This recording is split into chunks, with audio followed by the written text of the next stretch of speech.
just thought I'd take a short break just to let you know about becoming a Breakout Bestie. So we've launched a brand new subscription service for the small businesses that need us in your pocket. So why do you need to become a Breakout Bestie? Well, it's just a monthly subscription that gives you access to us when you need us. There's a closed group where you can ask us any question you need. There's also an anonymous posting on, so if you've got clients in the same group, you can ask us anything and we'll get back to you. Sometimes that'll be a quick answer, other times it might be that we need a bit more of an in-depth chat.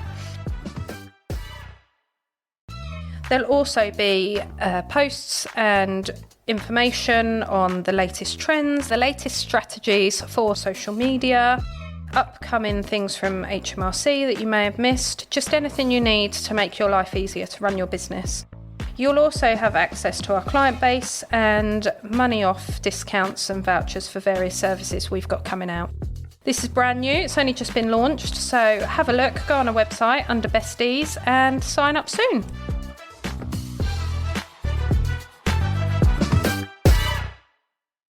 The training that we do is very much tailored towards what's relevant in the real world rather than training for the sake of training. So a lot of old school gun dog trainers would laugh at us and our techniques because we use place boards and clickers and positive reinforcement.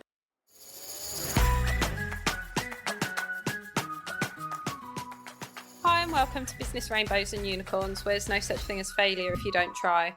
This podcast is specifically for business owners or wannabe business owners. Say you've got a side hustle or you've got a passion for something and you think it'd be absolutely amazing, or you see people that do amazing things with their passions and what they enjoy doing. Well, you can do that. So please subscribe and we hope you enjoy listening to this episode. Hi and welcome to the latest episode of Business Rainbows and Unicorns, where there's no such thing as failure if you don't try. Now, today's guests I'm very excited about because they deal with animals, not just animals, dogs, which are my favourite thing in the world. It's Rob and Julie from Sea Dogs Training based in Long Melford. Thanks for coming on. Nice to see you. So tell us about your business. What's your business? How long have you been in business? How long has it been going? Because admittedly, I live in the village and I've known you were there. Hadn't needed your services till quite recently. But yeah, tell us all about you guys. So we've been running Sea Dogs Training for nearly 10 years and we've been at Melford for probably 7 or 8 years, training on Melford Hall Estate in various different places to start with before sort of settling where we are now at Lodge Farm, where we rent 22 acres. Nice. And we do specialise in gun dog training. I would say fairly equal measure between sort of people's pets and working gun dogs. And just blonde that down for me, because you see here now people are like, oh, I've got a cocker spaniel. Is it working cocker? Yeah, I've got a working cocker. I know people with working cockers, but they're pets. So one of the issues that we see sort of quite regularly is that where people have bought their cocker, for instance, even though it's a pet, it's still a working line. Yeah. So therefore, it is a working gun dog, even though they might not actively be planning to work it and take it shooting and stuff like that. But its behaviour and all of that sort of stuff will be very much prey-driven for working gun dogs. So we tend to work with those to sort of try and help sort of manage some of those natural instincts rather than suppressing them completely. Yeah. By doing the gun dog training, that helps give them a better bond and better relationship with their dog and make them understand what's going on and why the dog's doing a particular thing, rather than sort of fighting with it and trying to suppress it and stop it from doing what it's naturally been bred to do. And do you work with all dogs? Anything. We have worked with a fairly extensive range of dogs, haven't we, over the years? Yeah, we do, because gun dog training is based on basic obedience. If you haven't got the obedience in place and those foundations in a gun dog, then you cannot start to put the other stuff in. So therefore, that's the same across all breeds. But we have had people, we had somebody with a gun collie, admittedly was gun shy, but would do all the work, and that would actually be very disappointed if she didn't go on a walk with her training bag to do the retrieving. So I believe that every breed of dog needs a job. Yeah. Do you know what I mean? Yeah. Whatever it is. Now, so if you take a little terrier and you do some gun dog work with it, it's not going to be as natural at it as your working Cocker Spaniel or your Springer or your Labrador. But if that's what you want to do and you're committed and you put in the time, you can do anything. We've been on shoots where German Shepherds have been in the beating line. Yeah. You wouldn't expect to see that, but they've worked quite happily. And just explain beating line for me. What's that mean? Within a shoot, you need your beaters to push your birds up and over the guns. Right. Okay. So they will work the woodlands, the cover. So they're the ones sniffing them out. Flush, and then flushing them. Yeah. So you'll push them forward and get to a flushing point, and flush that will be controlled by the keeper as to how many he wants to go over. In a nutshell. Did not know that. And how, when you say obedience, and I can say this because my dogs like it, and I've had it recently where someone's gone to a dog trainer and they're like, oh, they can sit, they can give paw, that's brilliant, but it's also really needy and like scratching the hell out of my arm. And like my dog, she can sit and give paw. I ain't got no control of her off lead though. So when you say basic obedience, what do the classes, what do the courses? So basic obedience to me would be a solid sit. Yeah. Would be walking on a loose lead. And would be recall. Yeah. Because without recall, quite honestly, your dog didn't ought to be off lead. Yeah. So they're kind of your basics to get in place solidly without distractions. Yeah. And then you need to do those. You need to do them with distractions, but you also need to. Another thing that people don't do is proof their training. Dogs learn in situ, so you get do in the kitchen. Does it in the garden. Take it out. We see people all the time who will say that. Will come up and go, oh no, sit. Okay, let's have a look. Sit. Like, awkward now. Yeah, it doesn't no sit. No. But the issue... it does when it's in the kitchen and you've just opened the fridge. You can't take the fridge everywhere with you. Because it's been conditioned that the fridge door opens and treats and food come out, so it sits there waiting for it. Yeah. But it doesn't necessarily understand that sit means sit in any situation. Yeah, wherever you are, that means the same thing. And that just needs proof, because dogs learn differently to us, so that just needs the proofing. But so it's the proofing and the distractions within that basic obedience, and then you weld your oyster, really. And I'm guessing that's where the 22 acres comes in handy, because at least you can go out into a natural setting. Yeah. It's not in the kitchen or in the garden. No, and the training centre is separated into zones. So we've got a very basic puppy pen on concrete, so you don't have those smells, and you don't have rabbit poo. Very distracting for the dogs. And then we've got our novice area, which is a smaller field and is always kept short, so you don't have the distractions of long grass. Through intermediate, advanced woods, and our rabbit pen. So eventually, especially for working dogs, but again, if you've got those working breeds, you don't want dogs flushing and chasing rabbits, hares, or anything else. You want them to stop to the flush, and the rabbit pen can teach that when you're at that right stage. So and we've got water as well. And then within all of that, we're allowed to use starting pistols, dummy launchers, shotguns. So people who actually do want to go and work their dogs, we can replicate pretty much every scenario that they need before they go out. If we go back to the point you were saying before about the obedience and stuff, everything that we teach is relevant to what you're likeliest to need when you're out in the field, out on a walk and stuff like that. So where you can do things like sort of touch and paw and middle and some of the things that you might see in sort of like general obedience type classes and stuff like that, we tend to use that as a sort of precursor, as a warm-up drill maybe, to get the dog switched on and focused for then doing like maybe more focused on your heel work, or more liable to sit or to give you eye contact and stuff like that. So the training that we do is very much tailored towards what's relevant in the real world, rather than training for the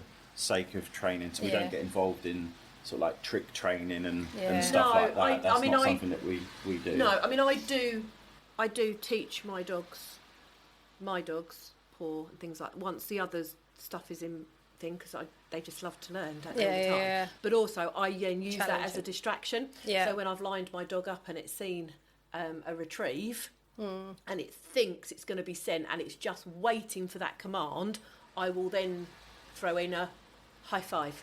Yeah. Are you actually listening to what I say, Or are you you've like just gone? already going? Yeah. Do you know what I mean? So yeah, so yeah, you can use it as distractions, but it's something that comes on further down the line.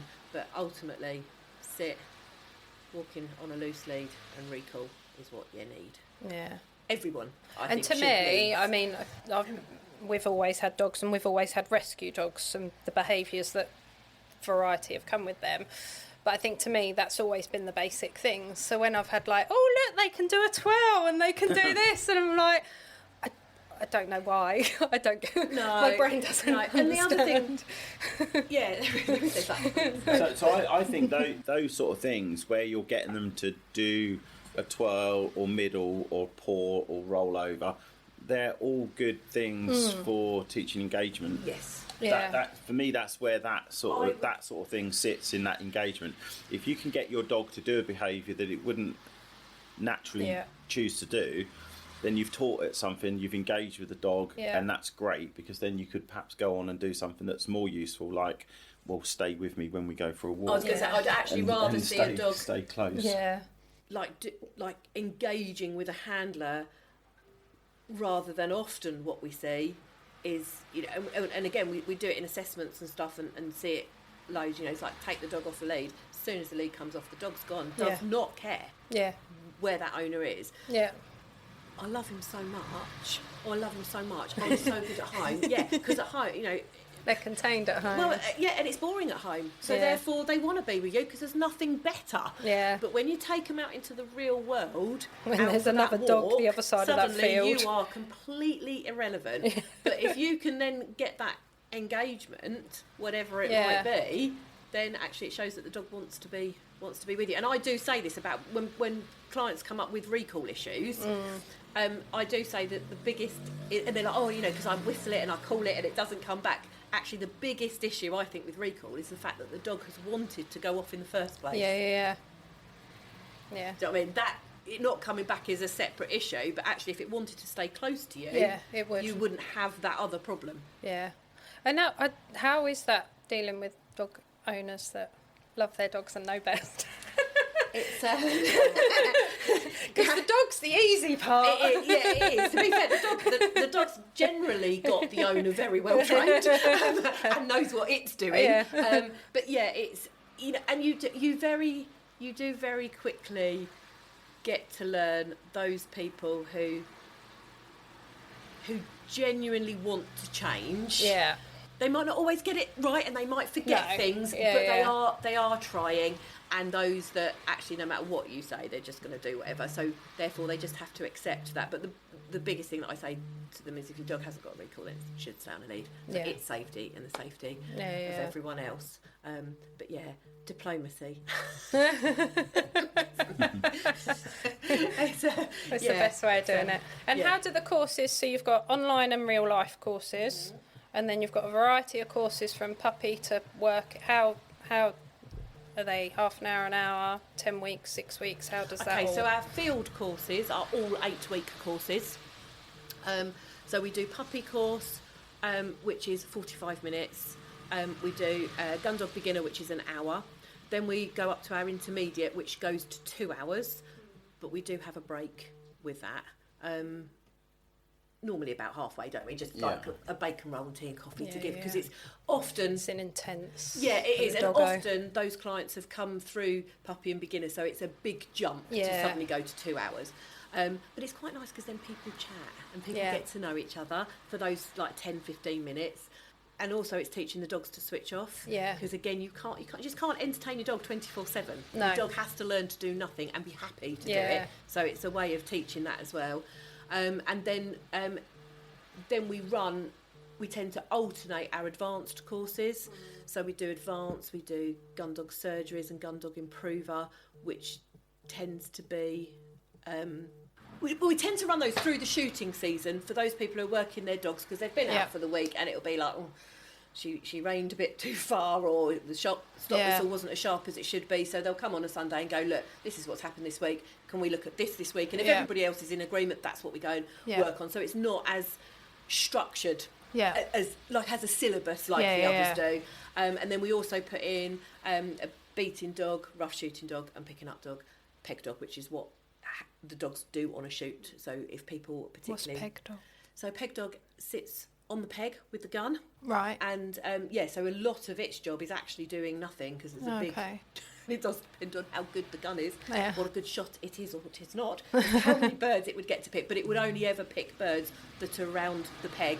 Right. Your pickers-up dogs are the ones making sure everything gets picked and getting everything comes further back and sweeping the line and stuff. So so depending, so if you've got a client, and again we see a lot of it, we've got clients where their guns, they might have been shooting a long time and then they're just like, oh, I just fancy a companion on peg, and they want to do a peg dog, so then they can come and just focus on that. They don't need to know all about the beating side and stuff, because that's not what they're gonna do.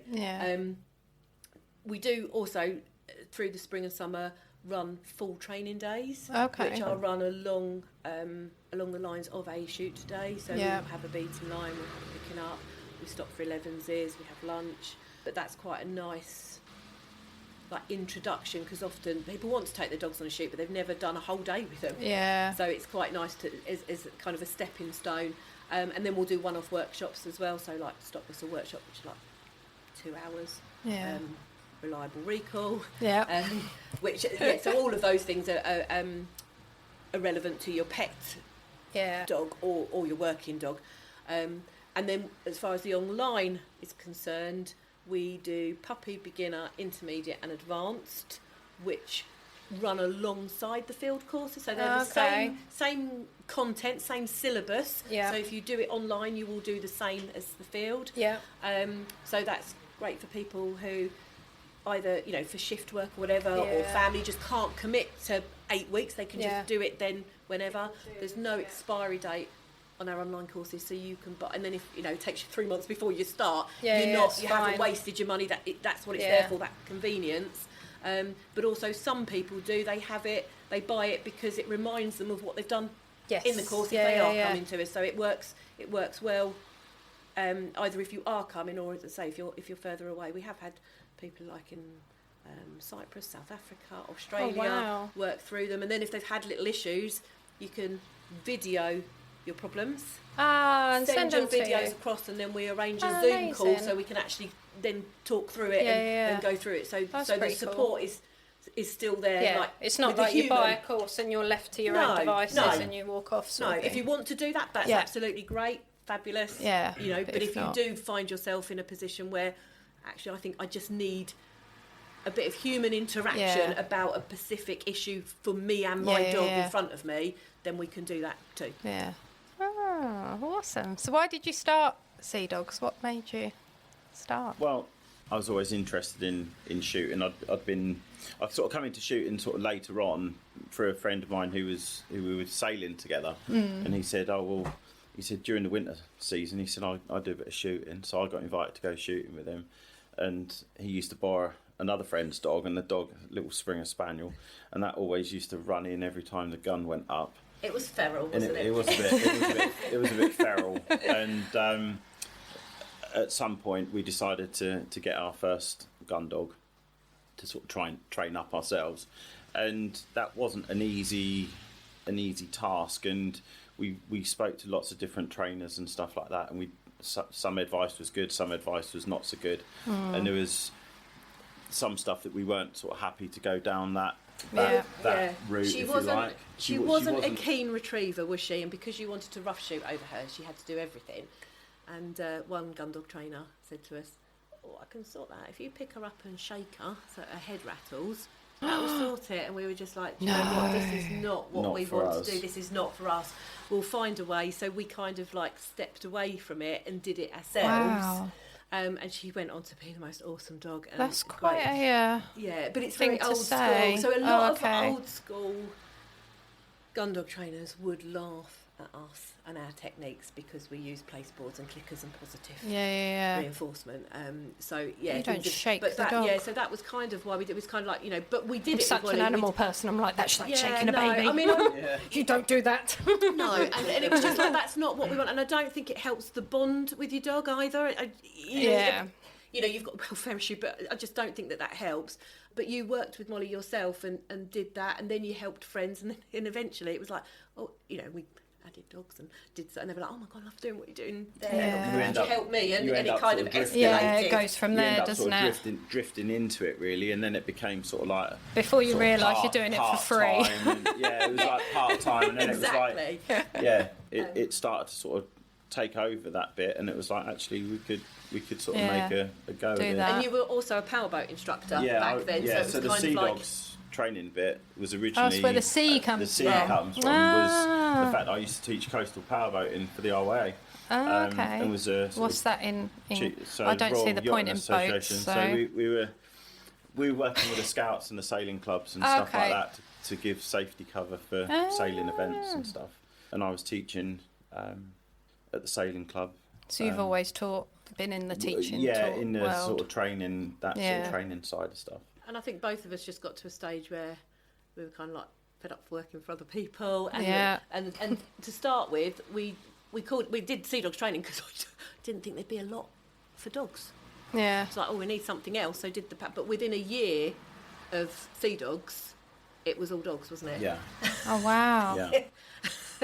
I found it very cool. difficult in the early days to get to my phone and to get back to people when I was out on a boat for 2 days out at sea. Yeah. And you were sort of like missing work. Yeah. And it got to the point where he said, well, actually, we're just can't do that anymore. We're going to have to drop that. And I didn't have as much control over the powerboating side of stuff because I was working with the sailing club and stuff like that for that, and had obviously more control over the dog training. Yeah.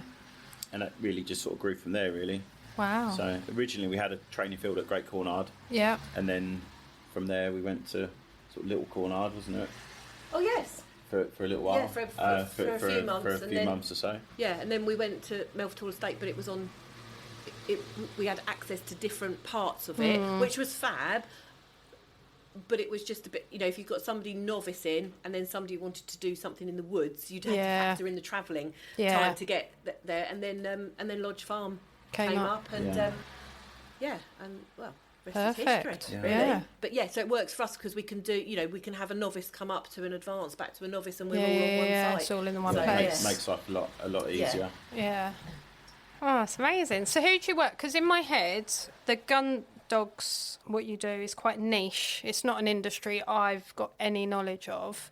So you obviously work in that area, but then you work with people like me with a nutty Romanian.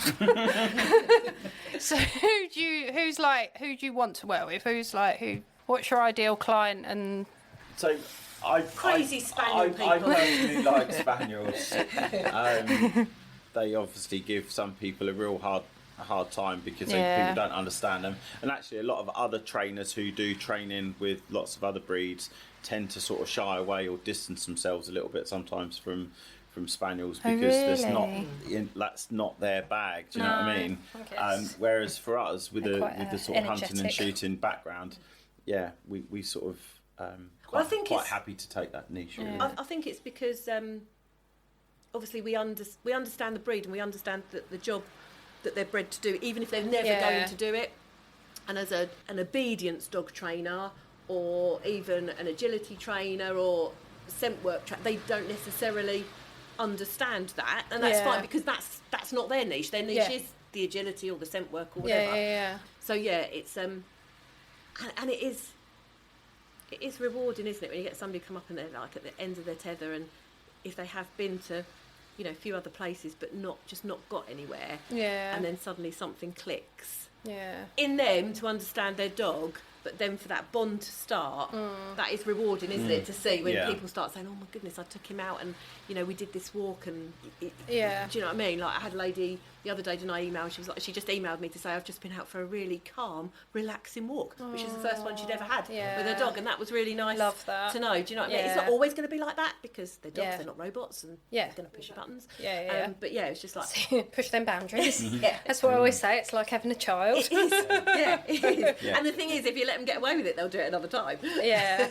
And the thing is, I think I've got quite strong opinions on some things when it comes to dogs, because I've always rescued. Because I think unless, like, some of my friends have got certain breeds for a reason, and they've always had those breeds, so they've always had puppies and gone to proper breeders and stuff, and I completely get that. The bit I don't get is the bit in the middle where people have, like, what I call my designer mongrels, being the last 3 years. But at the end of the day, coming to see you guys was quite a big step. We've never gone to training with our dogs. We've been always quite fortunate that they've sort of fitted in and gone with the family. I say that my old girl we've just lost had no recall whatsoever.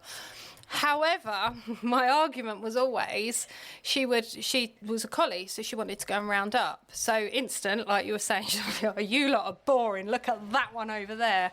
However, if the dog was on a lead or the dog told her no, she'd come straight back. So she learnt from basically in my world, the dogs were saying to her, no, I don't want to know you, and she wouldn't bother them and come straight back. However, you can't have that conversation, especially nowadays when you're on a walk.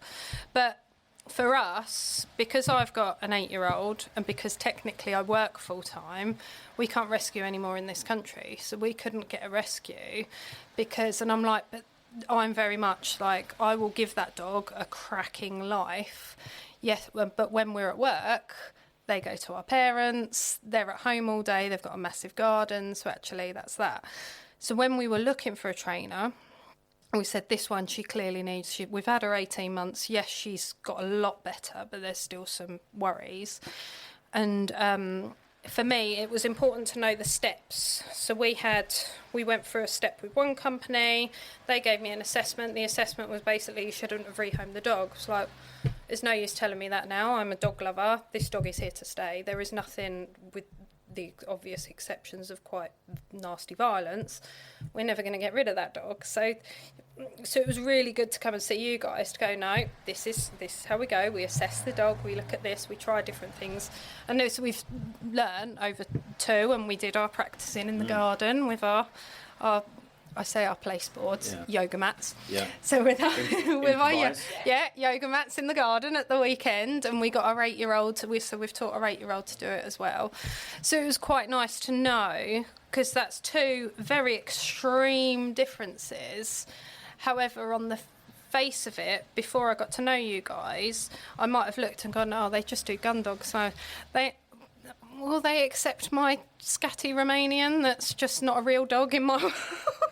Do you know what I mean? So we probably don't chase that kind of work. No. I think is the thing. But where people come to us, either through recommendations, people that we know, and they say, oh, can you help us with this? I've got this particular dog or this particular dog, blah, blah, blah.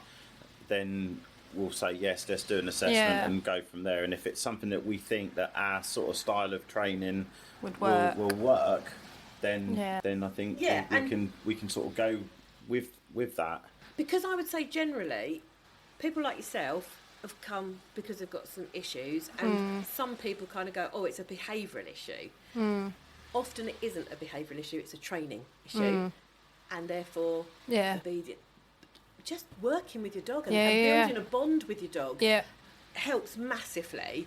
But if somebody comes and we go, do you know what, this isn't a training issue, this is a behavioural issue, we'll refer people to behaviourists, and we've got some friends who are. So we will, we won't just do it for the sake of doing it. We'll say, actually, we don't think we're going to fit you, or that this is what the dog needs out of it. And actually, we've got a client who came up when her dog was fairly young for some gun dog training, and it became apparent quite quickly that there was behavioural issues going on. So we recommended her to a behaviourist, and she went, and we didn't hear from her for a long time. And sometimes people unfortunately, a lot of people don't want to do the work. Yeah. Do you know what I mean? It's like, what do you mean I've got to come every week? What, Yeah. what do you mean I've got to do stuff in between? What do Yeah. you mean I've actually got to do stuff with this dog? Yeah. But hats Funny off to that. her. Yeah, hats off to her.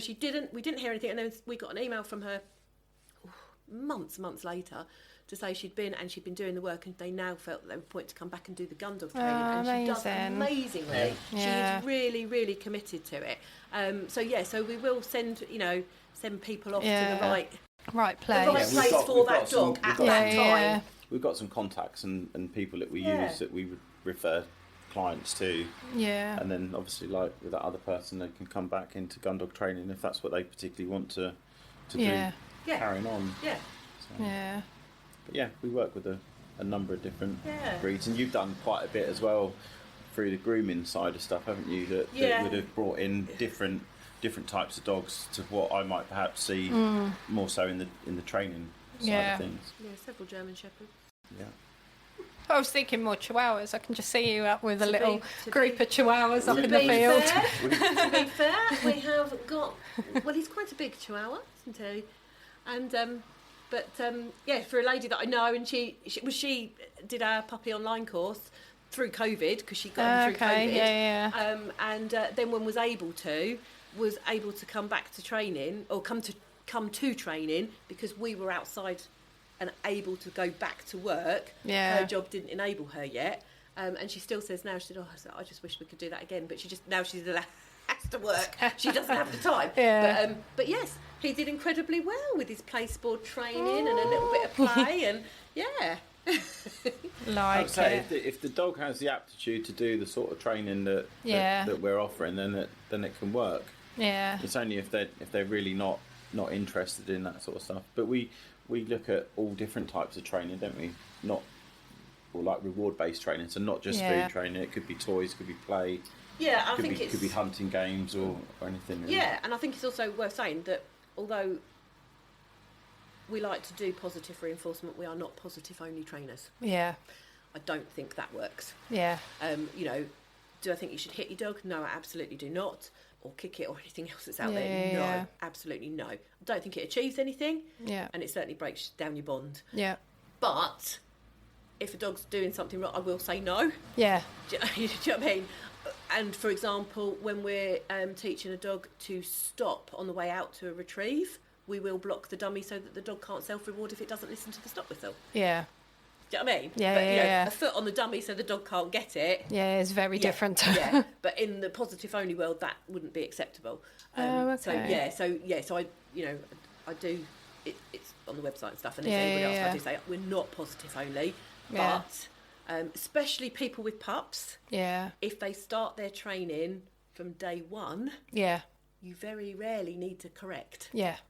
Because if you shape the right behaviours, the dog's never allowed to go wrong. Yeah, well, it's like children, isn't it? Once they've got their boundaries and they know what they can and can't do, and that's kind of what, we've always done in the last 18 months with ours. She's more trusting of me, but I haven't pushed myself onto her. We've just gradually, slowly. What she's happy with, what she's comfortable with, because, she's, bless her, got trust issues, but that's, The thing is, you don't know, with dogs like that, you don't know what's happened in the past, do you? No. Do you know what I mean? You don't know. When exactly. You brought a pup home at 8 weeks, there's whatever's happened is pretty much what you've done with it or not done with it. But when you take on, and we've rehomed, our boy is, we took him on at nearly 3, because he's a very, very naughty boy.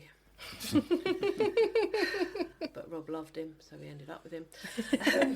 And we also, he comes home with dogs quite regularly, to be fair. So so a 6-year-old you bought home, didn't you?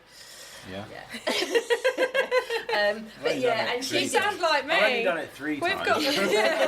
We've got quite a few geriatric animals, just because, no one wants to give them a home. Oh, we'll have them, and the vet's bills. and well, that's else. it, isn't it? But they can't not. You just have to. They can't go anywhere. But no, so you bought her, and actually, interestingly, she bonded with you pretty much from the moment that she came home, but not so much with me. Yeah. Wasn't naughty, but just didn't really see the point of me. I'll be honest. Just kind of I don't know what you're here for. Yeah, don't know why you're here. But but with slowly, little and often. You know, I'd say probably a good 2 years. Yeah. But yeah, I went on to work her in a beating line, pick up with her. She was super. But it did take time. But as you say, it's so hard, and it's hard not to humanise them. Yeah. There are dogs and have got some issues and have dealt with things, seen things that maybe they shouldn't have done. Yeah. But it's kind of like, right, we draw a line and we work with what we've got now. But it's hard. As a human, it's hard, isn't it? Yeah. You know, so yeah, that's probably the hardest thing, I think, when you rescue dogs is... Yeah. Well, somebody once said to me, actually, the worst thing you can do if you rehome a dog is love it. Yeah. Because then actually you don't deal with everything else that needs to be dealt with, and that's what's going to help the dog, not the love. And then the love comes later. Yeah, I've always been very much like, they'll come to me when they're due. I don't go to them, they'll come to me when they decide to come to me. Whereas Ben grew up with spaniels, so from puppies, so he was very much like, why doesn't it like curl up at my feet, and why doesn't it do this? And I was like, because the rescue, you've just got to wait for them, build their trust, they'll understand. And also different breed. You know, spaniels completely different breed. Velcro dogs, and I did a course with one of mine several years back, and it was a core conditioning course, and we had to do this exercise, and we had to get them to step over our legs for proprioception, and the instructor also said, and also, you know, so that the dog is happy to be in your space. I was like, you've never owned a spaniel, have you? Yeah. They're very happy to. Yeah. Yeah, we used to house sit and there'd be 3 of them in the morning. You're like, oh, we're going out now, are we? Yeah. Hello, we're going up, are we? Yeah, and then another breed loves you and likes to, but is quite happy to be kind of over there and just see you, and that's as long fine as you're too. around, you're fine. Absolutely. So what would you say your biggest success to date is? Because you've bought out books and courses and we've done all sorts over the years. I think the book was pretty successful, really, in the sense that I was never very keen on doing it. But COVID sort of changed that and brought that to the forefront, if you like. And Julie sort of took that and run with it. And so Julie did the book and you went on TikTok. That's right, pretty much. That is pretty much it. That is the story that we're saying. But for that book to sell in the volumes that it did, in all over the world, it just seemed really quite a bizarre thing to... I think as well, because actually... Little old us. Because it's not a training book. Yeah. So it doesn't teach you how to do stuff. It just reminds people of things that they already know. Yeah. And, you kind of... Really? People want that? Surely they know that. So so there was a kind of... So one of our clients had actually sort of suggested some time previous, like years previous, wasn't it? Yeah. About what exercise is this? And I'll say, oh, it's such and such exercise. Oh yeah, I remember. She said, oh, you should do a book. Yeah. Do you know what I mean? With just a little reminder that you could fit in your pocket when you're out training and stuff like that. Yeah. But it was like, oh no, I'm too busy for that. We're training. We're doing this. We've got loads of jobs to do at the training centre. But like I say, when COVID came along and we couldn't do any of that, it was like, well, maybe we should do this book. And I'd had this sort of idea in my head that when I was doing the powerboat and stuff, we had like the flip cards and stuff that you sort of looked at the exercise or looked at the lights or the boat or whatever it was, and then on the back it would tell you the information about it and stuff. And it was that kind of thing. So like the cards, the sort of 52 cards exercise type thing that sort of inspired the book. And I think that probably was a fairly successful thing, really, as a single successful thing. I just didn't think it would sell in so many different countries and all over the world. That we'd be so busy, sort of. Well, it was quite bizarre, wasn't it? So I think I ordered like 10 copies. As you do. The sort of thing I'd do. I'd be like, let's get maybe 10. Get 10. And then you feel like you're going, oh, I'm being a bit ahead of myself. Very much so. I'll keep 2. Put it up on Facebook when they arrived, and I mean, 10 sold in about 2 minutes. It was just I was like, oh my goodness, I better get on and order some more. When can they come? So it's yeah, it was successful, but also I think it's like a surprise that something that's simple. Yeah. And we've had other gun dog trainers around the country purchase them because they have clients come and go, I've seen this, but I don't know how to do it. Can you teach me how? Yeah. So it's great. So and that is what it's about. That's good. It's about people pushing people on. So if there is something that they don't know how to do, go and learn how to do it. But I think because we're all, especially me, I'm guilty. I go out, I do the same things. Yeah. I'm not very creative. Do you know what I mean? So and when you practice the same things, both you and your dog get good at it. But actually you should be practicing the stuff that you're not so good at. But it's that being out and going. I know it's going to be a bit more difficult. I'll drop down and walk away back for it. And you just do the same thing again and again. So so things like that I find useful, and clearly lots of other people have as well. And they can write. There's a bit where they can write notes as well, so they can go out do something if something hasn't gone quite well, or they thought it went well and they want to push the distance another time. They can put a note, so when they come back to it, it reminds them. So that's quite handy. Yeah, there's quite a bit of scope within those books to tweak the exercises as well. So even if it's a more advanced exercise or a novice exercise, you can tweak it, but you've got the basic idea, and you can sort of make it your own and sort of go from there. Really. So it's quite a useful little book. So that was in writing. Then you did your videos. Yeah. We do a few videos. I like the videos. So what would you say your biggest challenge or learning's been through it all? Because it's interesting you say about other gun dog trainers have bought. So is it quite a collaborative industry? Is it? No? Your face answered that one, Julie. It certainly Rob's tone is different. I think it was during COVID. There seemed to be a little bit more sort of trying to support each other. Yeah. During sort of COVID, there seemed to be a lot more of that. But I think generally speaking, perhaps not. Do you know what I mean? Well, most people are quite competitive. Yeah. I think there's two different types of gun dog trainers. I think that's it. I was going to say you've kind of alluded to that, haven't you?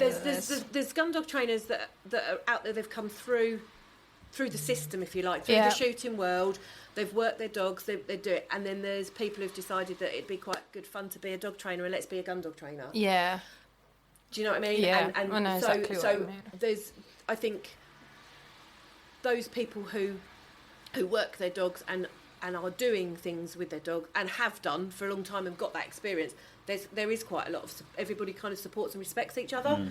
But there's this other group of people coming through. And I think in any industry that's not regulated, you get the same issue. You get there's a lot of, if you sit on social media, you're sat at home after your 9 to 5 and you're like, oh, it'd be nice to work for myself. Oh, I could do, it's working with dogs. Oh, I'd like to do that. And then you do naturally get people, and they can do, same with, I didn't realise, for PTs, you can just do an online course for PT. You don't have to see or do anything with a human. It's just all online. Yeah. And for me, that's a bit, well, surely you should be working with someone, because if you do a squat wrong and it really hurts, and surely it's the same for animals. If you're telling that dog to do something, and it's quite a big responsibility. The thing is that often they've done a course, whether it be online, whether it be a few days somewhere. Yeah. But ultimately, you can only work with the dog and the handler that's in front of you. Yeah. And what works for one dog won't work for another. What works for one hand, I love clickers in training. I love them, but I have been known to take clickers away from people because if they can't get the timing right, they're doing more harm than good. It's like, actually that doesn't work for you. Let's take this away and we'll find a different way. But it's having that experience and knowing that it's like dog grooming, isn't it?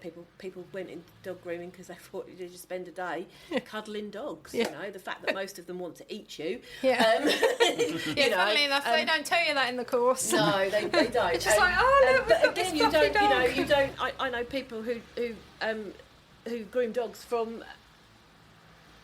professionally from YouTube videos. Yeah. Do you know?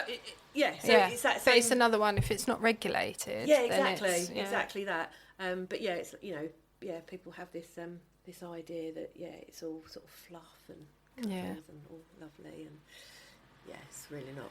No.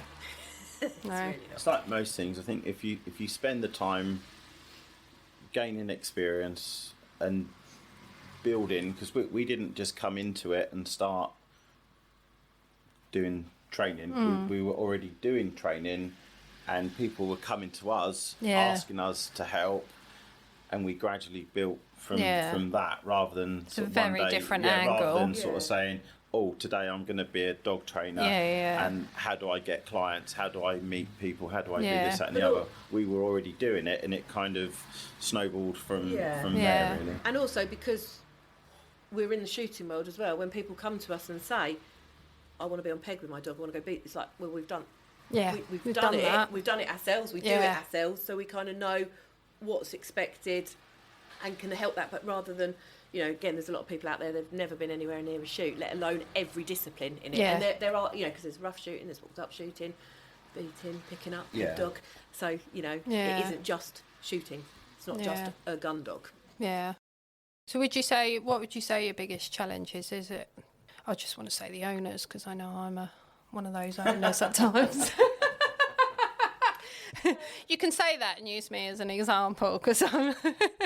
So, I guess it is. It's because it can be demoralising. Do you know what I mean? Especially if you see somebody with a really good dog. Yeah. And you're like, you just haven't put in the work. And people. Oh, you can say that about them. So my stepmum's a classic, and she will not mind me saying this. She had a collie.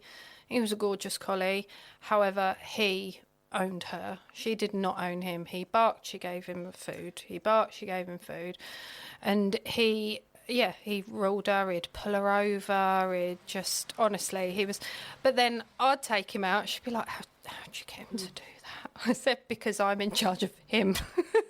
But you couldn't tell her. You couldn't teach her. You couldn't tell her. She was... That was the way she was with her dog, and he was her dog. There are just some people that you can't read it. But it's hard, and it's like, I think actually I said it in class yesterday, didn't I, to somebody, something about homework, and like, oh, do we send you videos for the homework? I was like, yeah, but don't worry, I can tell who does it anyway. Yeah. I know. You very quickly work out within the first 2 or 3 weeks. Okay, you probably won't make it till the 8th week. Do you know what I mean? Because that commitment has long gone. This hour once a week is when you're training your dog. Yeah, and ultimately, we.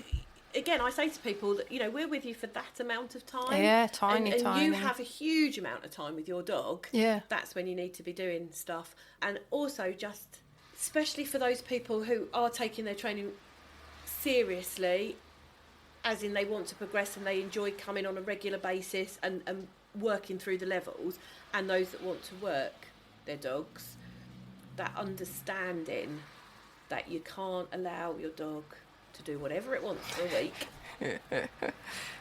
and then for 2 hours on a Sunday expect it to behave impeccably. Do you know what I mean? A racehorse will go out and train every single day, and when it goes to a race course it's no different. But with dog owners, they just don't get it. No. That's quite frustrating. It's like, and because they get cross, they're like, oh, what are you doing, come here, why are you being like that, why are you showing me up? And you think, actually, because what have you done with it all week? This is how it used to be. So it's frustrating. It's like, give me the dog. You tend to have that with the sort of pet gun dogs.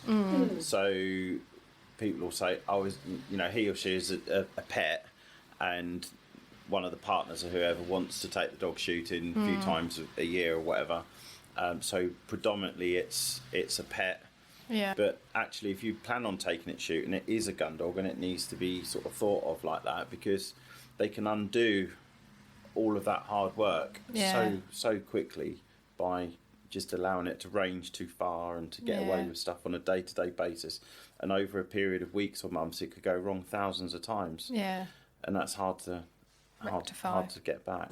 Whereas if we had a problem with one of our dogs on a shoot day or in a training session, we'd be back out the next time thinking, right, we're going to work on that and get that sorted. We're not going to allow it to sit there and fester till the end of the shooting season and say, 3 weeks ago that run in and did something, we'd be back out the next day training that to make sure that is picked up on, and it just highlights issues for us, and we just think, well, people need to think, if they want to take it shooting, they need to think of it as a gun dog all the time. Yeah.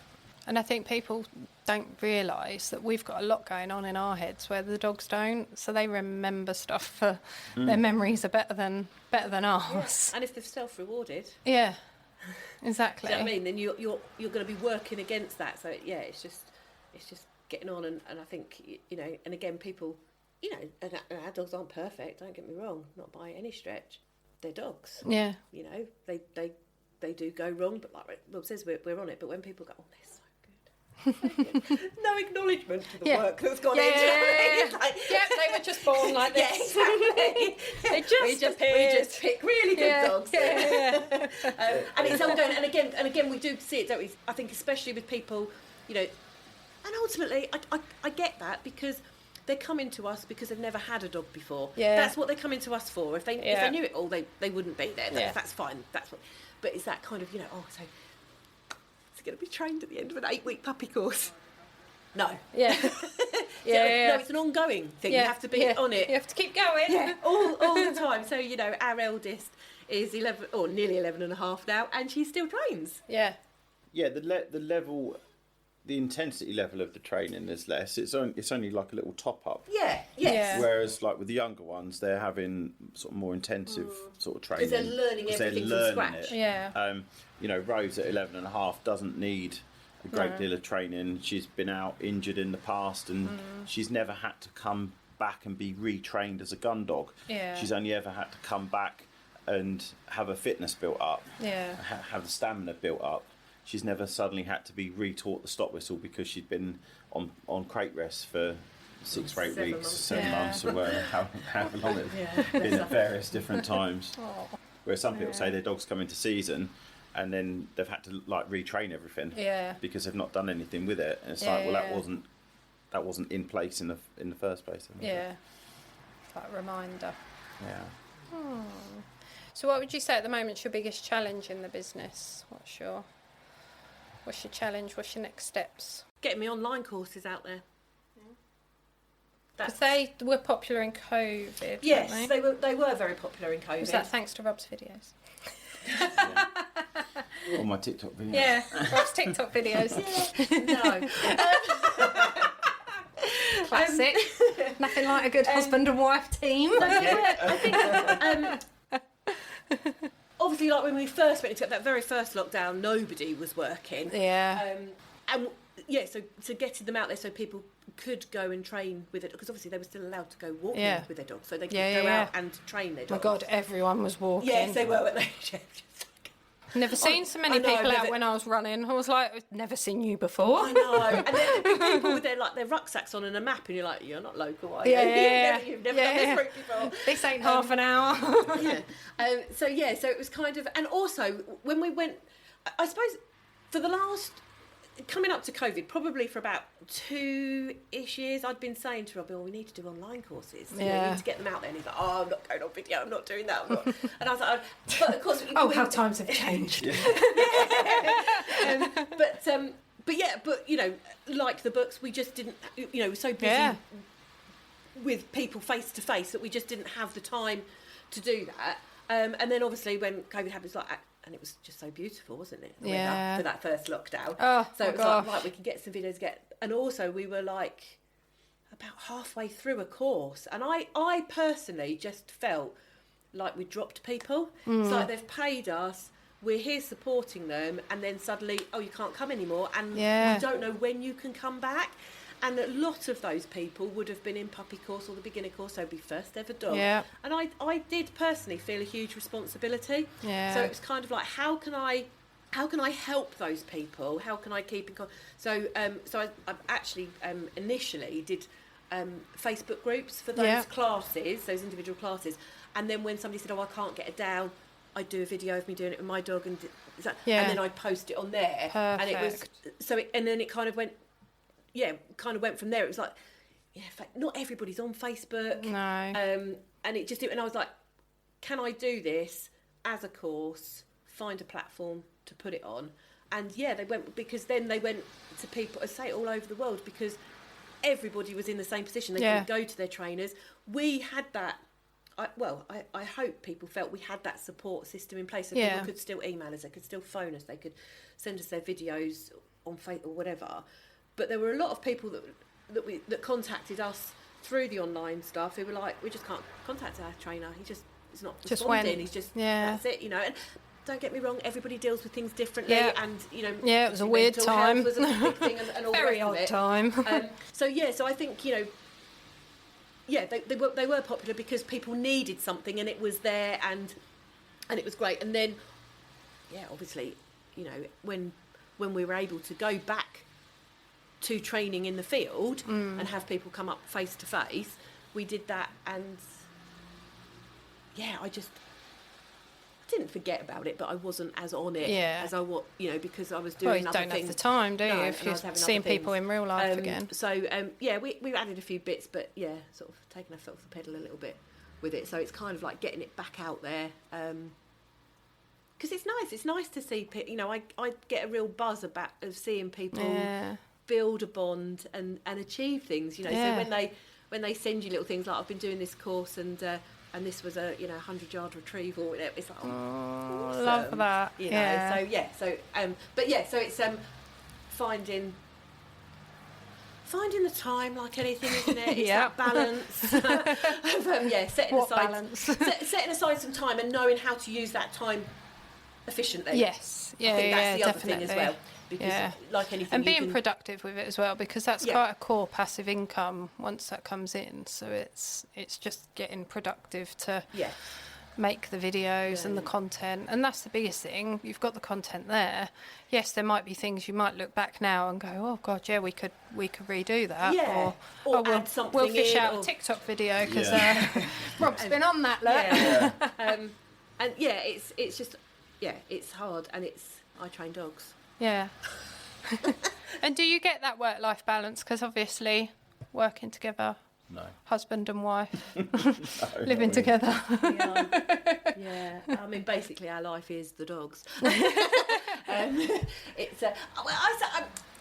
say it is hard because like our weekends are really busy, because during the spring, summer, Saturdays are normally full with workshops, one-to-ones, or we're running a full training day.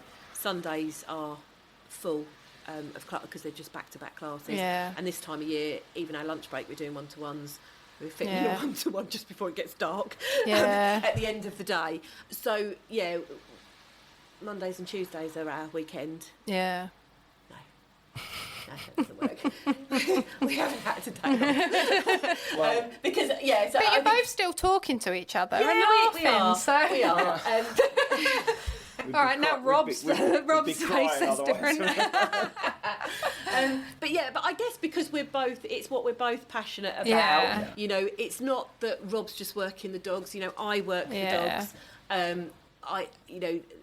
This time of year is the shooting season. It's what we both live for. So we're out there. Well, it's kind of it's a hobby then, isn't it? But yes, it's business, it's work. But they say, don't you find a hobby you get paid for and you never work another day in your life, sort of thing. So it doesn't feel like work, I guess. No, sometimes you're actually shooting. You've bought your place and you're shooting. Other times we're hosting shoot days, so that's kind of like working. Because it's liaising with the guns and the keeper and making sure that everybody's having a good day and everybody's fed and watered and stuff.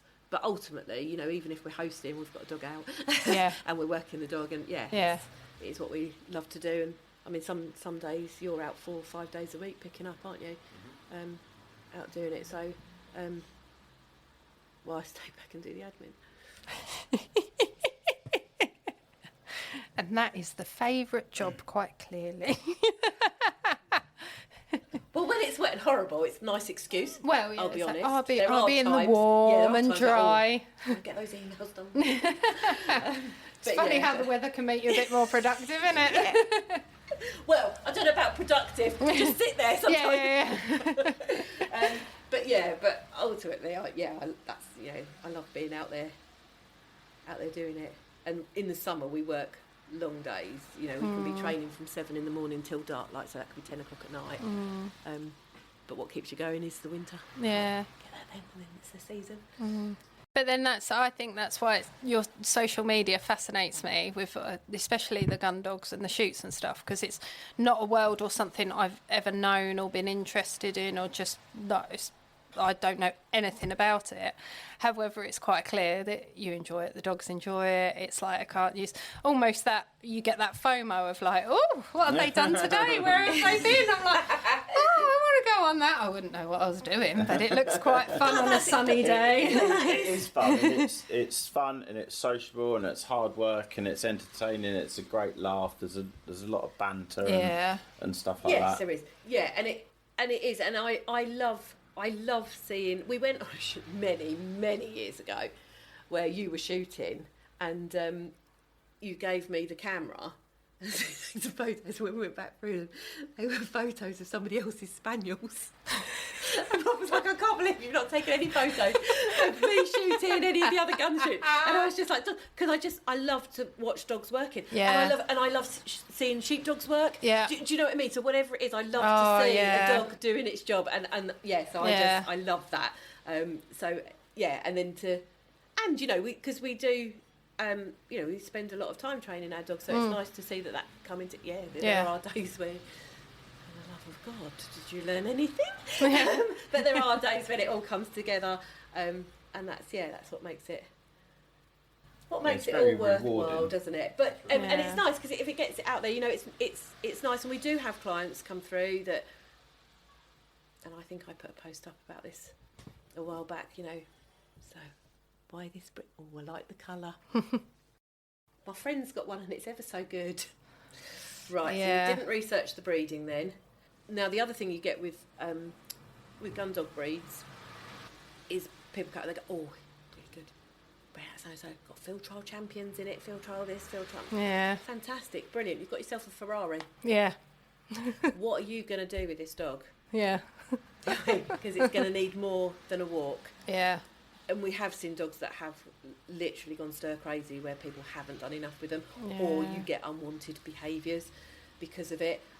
So you get people, and then they tap into that gun to give the dog a job, so that then the dog is happy and it's content at home, and you know, and it's a pleasure to be around, and they can walk it and all that. But they get hooked on the gun dog training. They love the bond, the partnership they get. They love that, and then they're like, "How do I get on a shoot?" And then those people, like yourself, know nothing about it, but then through that, then go out and then they go, it's my first day's beating the other. That's amazing. Yeah, it's like, willing to learn, thoroughly enjoying it. Yeah, do you know what I mean? It's like, you know, do it the right way. You know, I do say that because a shoot day is not a training day. If your dog isn't trained, don't take your dog. But yeah, to get people in that industry, into that sport, is just it's amazing. So so if we can get it out there, that's what we love to do. The more you share, more people will know about it, and then get FOMO and go, oh, can I go? Get FOMO. Yeah, just not with your Romanian rascal, so it's fine. Hey, one day. No, bless her. Oh, thanks so much for coming on. It's been awesome to have you. And as I always say, we'll put all the links to the book, the courses, everything in the show notes, and all the links to your social media as well, so people can come and find you and learn more about how to train a dog. Fantastic. Thanks for coming. Thank you very much. Cheers.